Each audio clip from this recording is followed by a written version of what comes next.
We met Chris Hemsworth early in the process as we explored who Thor would be. We knew when he came in for a screen test and told a story of Thor's exploits, and he did it with such relish, such fun, a sense of danger. He was able to occupy the character of Thor in a way that seemed just right to us. I am Thor, Odin's son. For this film to work, you gotta love our hero. You gotta just be behind him. And Chris does humor and sorrow, strength, in such an honest way. And I've never seen someone throw themselves at work like that before. He's worked really hard to make himself sort of that godly physique. He's 6'3", 6'4". He's very impressive looking, a physique that can take the kind of intense physical build-up we put him through. I can't tell you how exciting it was to see Chris walk out with that flowing red cape and holding that hammer. It's like, yes, that's Thor. Here he is. He's come to life. Wonderful working with Chris. He's a great actor. We had some great scenes together. If the Frost Giants had stolen even one of these relics, They didn't. well, I want to know why. He can deliver these lines, which are very grand, in a way that you believe. There's a moment where he's talking to Loki and he thinks he's never going home again, and your heart just aches for him. Let me explain to Father. Father is dead.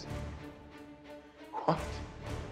His natural suit as an actor is a sensitivity and a kind of thoughtfulness. So we had to push him to really slice the ham sometimes in a way that Thor thought was being impressive, because it was part of the very pleasing arc from a thoughtless man to a thoughtful man. Two worlds collide. Brilliant Earth scientist, woman of passion, that allows Thor without powers to work out how he gets back home. We wanted to find somebody who fit that mold of being the love interest for a superhero, but at the same time, who you would believe is that intelligent and is that smart and can go toe-to-toe with every other character in the movie, and in fact can lead to a grand discovery of what and who Thor is. And we were very lucky to get Natalie Portman. Natalie is beautiful and talented and all of the above. Working with her was a dream. Out comes this intensely living woman. You see it happen in front of the camera. She's really there. She's not afraid. I can't just leave him there. Why not? You didn't see what I saw. Anthony Hopkins was someone who was a fan of Ken's and thought the role would be exciting, so he was someone who was very game from the get-go. Not necessarily many actors who can easily play the king of the universe, a man who runs the entire 9 realms, who also can be a military leader, who can be a father, sometimes stern, sometimes a little remote, sometimes over-demanding, and have all of those qualities live very close to each other. And he's got weight, he's like an oak tree when he stands, all of those things presented without any effort. You know, that sort of quality Tony Hopkins has in abundance. I've never worked with anyone like him. There's no one who knows character, I think, better than him. Anthony Hopkins has been kind of masterclass in a way. I remember the scene where Odin banishes Thor to Earth, and it's just the 3 of us in the observatory. We were doing all of Tony's coverage first. He did a couple of takes, and they were all fantastic. Like, I mean, they were just amazing. And Ken came up to Tony and he said, let's just do one more before we break for lunch. On this one, let him break your heart a bit. Let me see the heartbreak. And he went, okay. Okay. So I come into the scene and I start sort of, doing my thing, and he's just silent and just starts to kind of tear up a bit. You have betrayed the express command of your king.